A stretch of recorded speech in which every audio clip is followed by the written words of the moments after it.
Hai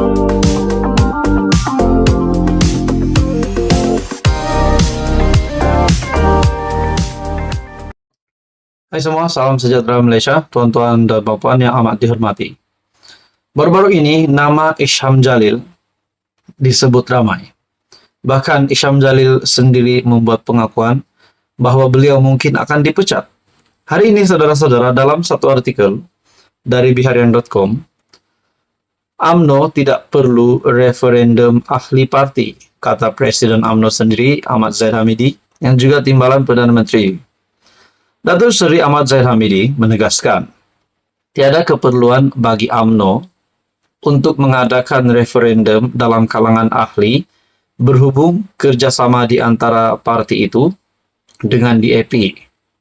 Beliau yang juga Presiden UMNO menegaskan cadangan supaya diadakan referendum yang diutarakan ahli Majlis Kerja Tertinggi MKT Isham Jalil itu hanya pendapat pribadi dan semua orang tidak boleh dipaksa menerimanya. Kenapa perlu referendum? Tak perlu referendum. Saya menghormati pendapat pribadi, tapi jangan memaksa semua orang menghormati pendapat pribadi itu, katanya.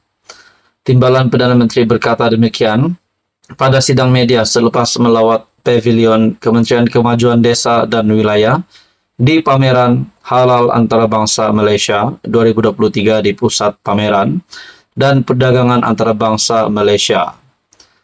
Isham melalui Facebook menggesa UMNO membuat referendum dalam kalangan 3 juta ahlinya, sama ada mahu bekerja sama dengan DAP atau tidak. Ia sebagai membalas kenyataan Setiausaha Agung DAP, Anthony Loke Siu Fook, yang menyifatkan gesaan Isham supaya UMNO bertanding solo dalam pilihan raya tanpa PH, khususnya DAP ataupun DAP, bukan pendirian rasmi parti. Isham sebelum ini juga menegaskan yang di Pertuan Agong hanya menitahkan UMNO menyertai pembentukan kerajaan perpaduan bersama PH dan bukannya bersama PH dalam menghadapi pilihan raya.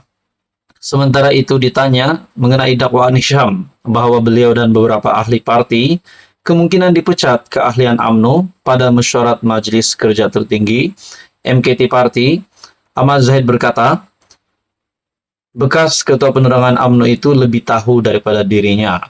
Beliau, yaitu Isham Jalil, lebih tahu daripada presiden. Itulah masalah, katanya. Nah, saudara-saudara, tuan-tuan dan puan, adakah di sini akan timbul satu lagi pergolakan baharu di dalam UMNO setelah Isham Jalil ingin membuat referendum untuk 3 juta ahli UMNO, ataupun di sini akan memberi kesan buruk kepada UMNO sendiri? Seperti yang kita tahu, ada yang kata UMNO sudah tenggelam. Pada pilihan raya umum ke-15 yang lalu pun sudah kalah teruk, dan pada PRN pun boleh dikatakan UMNO juga kalah teruk. Nah, saudara-saudara, adakah di sini satu pergolakan baru akan berlaku dalam UMNO? Dan berkaitan dengan status Isham Jalil, adakah beliau akan dipecat? Nah, semua ini masih menjadi persoalan. Saudara-saudara, tuan-tuan dan puan yang amat dihormati, teruskan bersama dia dalam channel ini untuk info yang seterusnya. Hai semua, salam sejahtera Malaysia. Selamat datang ke channel Fels Lifestyle. Terima kasih kerana masih setia di dalam channel ini. Tuan-tuan dan puan, saudara-saudara yang amat dihormati sekalian. Sebelum ini, kita mendengar nama bekas Perdana Menteri Tun Dr. Mahathir yang bakal berhadapan dengan Datuk Seri Anwar Ibrahim. Dan tidak kurang juga nama beliau, Tun Mahathir, sekali lagi disebut akan berhadapan dengan Zahid Hamidi. Sebelum ini juga ada menyatakan Tun Mahathir kritikal. Bukan kritikal kerana kesihatan, tetapi kritikal dalam keadaan politiknya yang terkini setelah kekalahan pada PRU 15 dan pembubaran meletakkan jawatan dari pejuang. Dan akhirnya saudara-saudara, hari ini dilihat Tun Mahathir berkawan baik dengan Perikatan Nasional. Ada yang kata Tun Mahathir dalam keadaan kritikal kerana telah kalah teruk pada pilihan raya umum ke-15.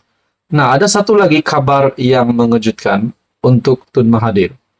Satu artikel menyebut satu kes saman yang dikaitkan nama bekas Perdana Menteri sebanyak 2 kali itu, dalam satu artikel dari Malaysia Kini, kes Saman Halim Saad, Dr. Mahathir, 2 lagi diarah fail pembelaan.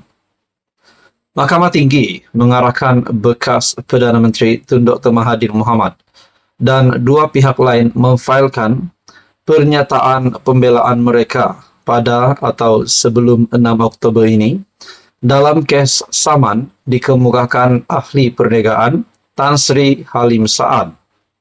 Selain Dr. Mahathir, turut dinamakan sebagai defendant ialah bekas Menteri Kewangan 2 Tan Sri Nur Muhammad Yaakob dan Kerajaan.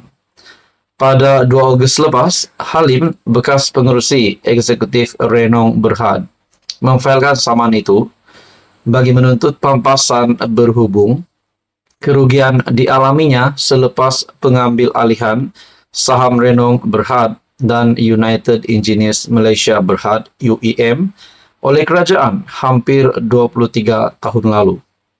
Peguam Persekutuan Imtiaz Wisni Alfa Othman yang mewakili ketiga-tiga defendant berkata, Mahkamah turut mengarahkan plaintiff, yaitu Halim, memfailkan jawapan kepada pembelaan tersebut sebelum atau pada 23 Oktober.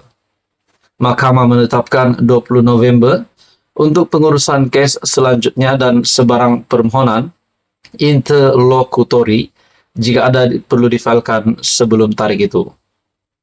Berdasarkan pernyataan tuntutan, Halim, yang juga bekas pengarah Renong Berhad, berniat membuat tawaran am bagi menswastakan UEM sebagai anak syarikat Renong sekaligus membolehkan memperoleh kawalan serta milikan penuh ke atas UEM. Bagaimanapun plaintiff mendakwa, beliau diarahkan Dr. Mahathir dan Nur Muhammad supaya tidak meneruskan tawaran am itu kerana kerajaan ingin mengambil semua saham dalam UEM melalui entiti yang ditetapkan, yaitu Khazanah Nasional Berhad atau pihak yang akan dicalonkan Khazanah. Saya juga diarahkan agar keluar daripada UEM dan Renong sebagai pemegang saham dan juga pengarah termasuk anak-anak syarikat 2 syarikat itu.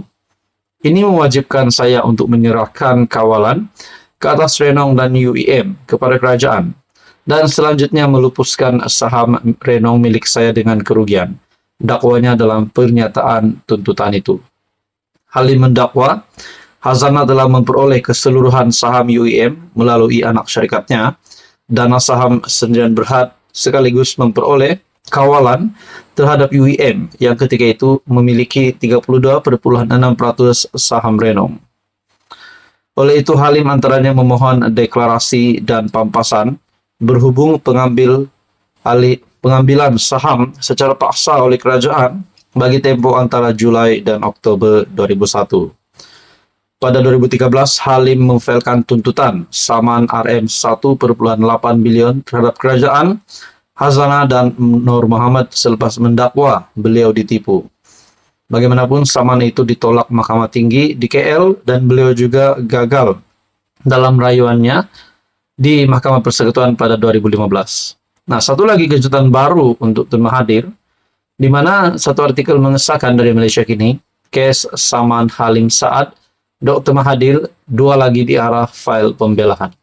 Saudara-saudara, sekiranya Tun Mahathir didapati bersalah di sini, adakah beliau akan dikenakan tindakan undang-undang, bakal dihukum, ataupun lebih teruknya bakal masuk penjara? Nah, semua ini menjadi persoalan.